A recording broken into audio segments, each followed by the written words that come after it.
como é que se ganha dinheiro nessa profissão, né? A perguntinha sórdida. Mas como é que se ganha dinheiro nessa profissão, né? É lotando agenda, sendo o especialista mais consultado, ou seja, trabalhando por volume ou com foco em um determinado segmento?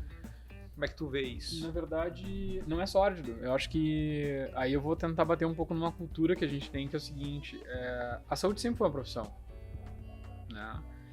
Tem uma pintura muito interessante que eu acho que é renascentista, que a gente vê que tem assim, ó, tem duas figuras, que é um demônio e um anjo. E ali a figura do médico, enquanto anjo ele tá trabalhando para curar, e demônio quando ele cobra.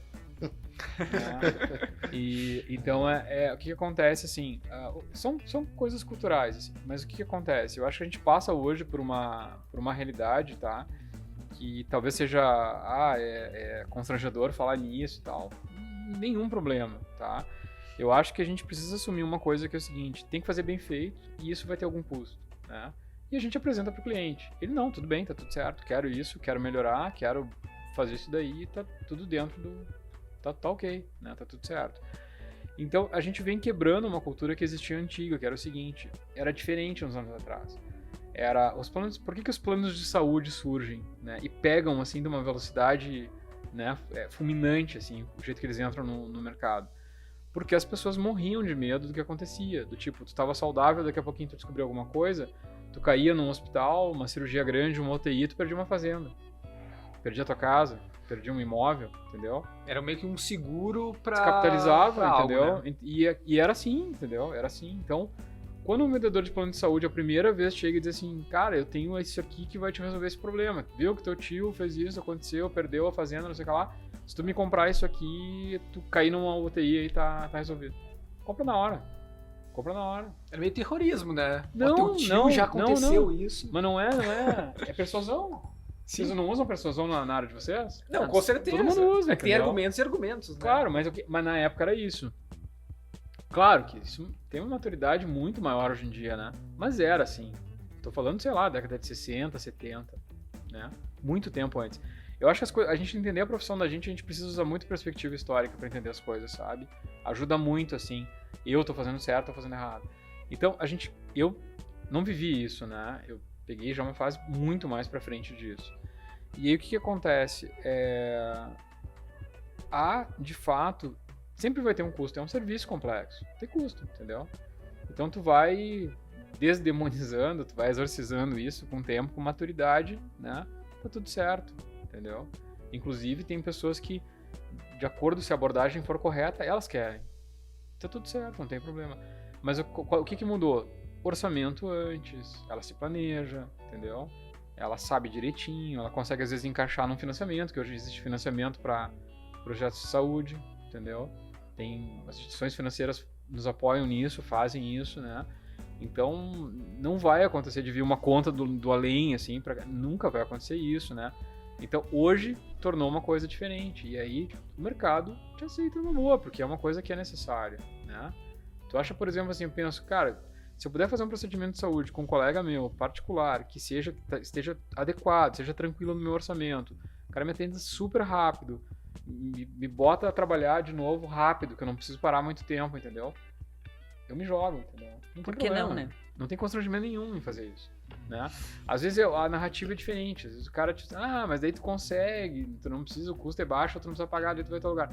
Cara, se tu faz uma ciranda, às vezes tu fica 2 anos em volta daquilo, entendeu? E o tempo que tu perde é muito mais caro do que o não pagar aquilo ali, entendeu? Mas existe uma questão cultural também, né? O cara estudou medicina, se formou em medicina, esse cara tá garantido, esse cara vai ter trabalho. Quer mais uma água? Um Quero. Eu tenho uma opinião sobre isso, porque eu acho que hoje em dia, se tu não empreender, é difícil tu ter sucesso em alguma coisa, né?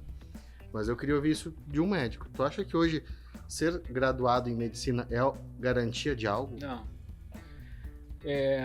Se fala muito a questão de graduação, tá? Sim, obrigado. Se fala muito em questão de graduação e tal, que não é bobagem se graduar e tal. Cara, são ferramentas. Vou voltar à história das ferramentas, entendeu? Cada um usa o seu ferramental do jeito que melhor lhe convir, o melhor tiver habilidade. Tem profissões que é bobagem se formar hoje. Entendeu? Tem profissões que dá pra fazer sem se formar, dá, e os caras são fantásticos, entendeu, no que eles fazem. Tem profissões que precisa formar? Tem, né? Garantir o cara entrar numa faculdade de medicina e sair um cara maravilhoso? Não, entendeu? Não, tem caras que são, obviamente que sempre foi heterogêneo isso, entende? Tem pessoas que têm uma habilidade absurda, nata, assim, entendeu? O cara entra ali, o cara foi feito para aquilo, e a faculdade só vai dar uma formatada nisso, entendeu? A faculdade em si é uma ferramenta. Exatamente. É um conjunto de ferramentas, né? Exatamente, então vai do ferramental. Aí o que acontece, caras? Mas por que tu defende formação? Eu defendo, tá? E vou dizer pra vocês, não é nem pelo conhecimento, que realmente tu pode ter meios alternativos de obter conhecimento, mas pelo networking profissional que tu cria. Sim, que aí só com formação tu vai conseguir, entendeu? É uma coisa Não que a gente tem. fala sobre a nossa também, não comparando, né? Não, a mas questão, vale igual. Né? Mas isso é uma Vale realidade igual. pra nós, é uma grande realidade. Mas networking nos nossos tempos atuais mudou muito de Também, plataforma, também, vamos dizer também. assim, né? Acho que Eu te respondi, Respondeu. faculdade, a graduação, ela traz, pô, amizades pra vida inteira, né? Eu acho que eu não me arrependo nem um pouco de ter passado todos esses anos que eu passei estudando só que eu penso nos dias de hoje, né? Por exemplo, tivemos um caso recente perguntando pra gente qual instituição ele deveria ir estudar, né? Nos perguntando, né? Dentro da nossa área, era mais da área de tecnologia da informação, né? Produção multimídia. Produção multimídia, exatamente. E assim, poxa, produção multimídia, tu basicamente quer aprender uma ferramenta, né? Então, vou passar 4 anos lá, muitas vezes estudando religião, economia. Claro, né? Tem os seus méritos, eu não tô dizendo que não tenha mérito. Eu acho que tudo é bagagem, que a gente falou, né? Vai formando uma casca ali de conhecimento e bagagem. Só que se teu objetivo é aquele da produção audiovisual, tu vai conseguir alcançar aquele objetivo muito mais rapidamente fazendo um curso específico com um profissional específico, né?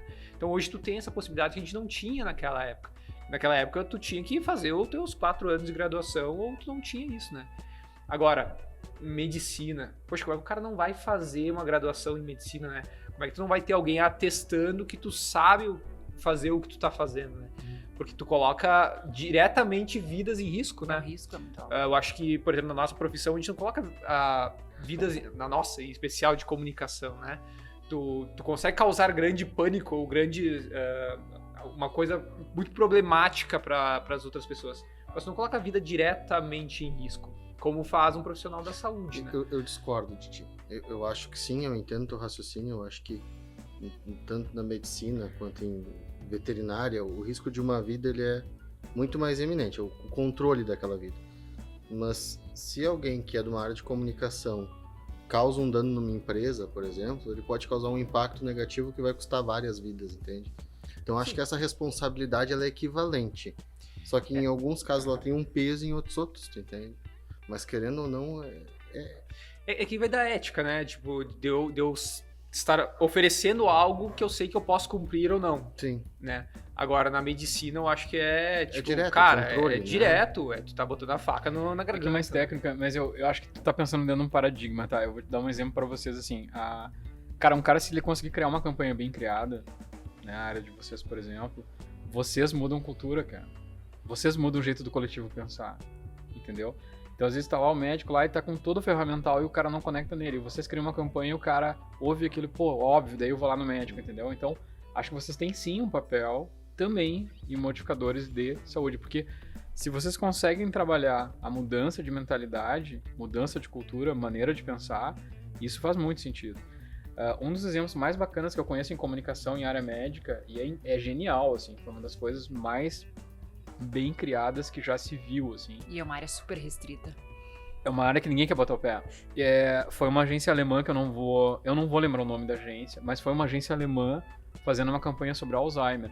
Tem uma fundação alemã, que é um funding, na verdade, que coleta fundos para pacientes de Alzheimer, tá? E aí os caras precisavam muito, porque é aquela história, a fundação às vezes começa a quebrar, assim, porque não tem recurso e tal. E os caras pediram ajuda de uns profissionais de comunicação. E eles criaram uma campanha, a coisa mais genial do mundo. O que eles fizeram?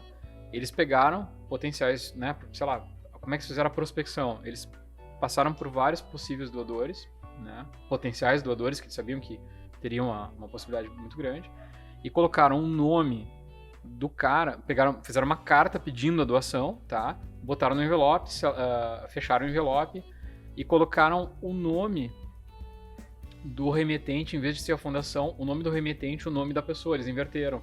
E a fundação, como se estivesse recebendo, entendeu, a carta. E não selaram.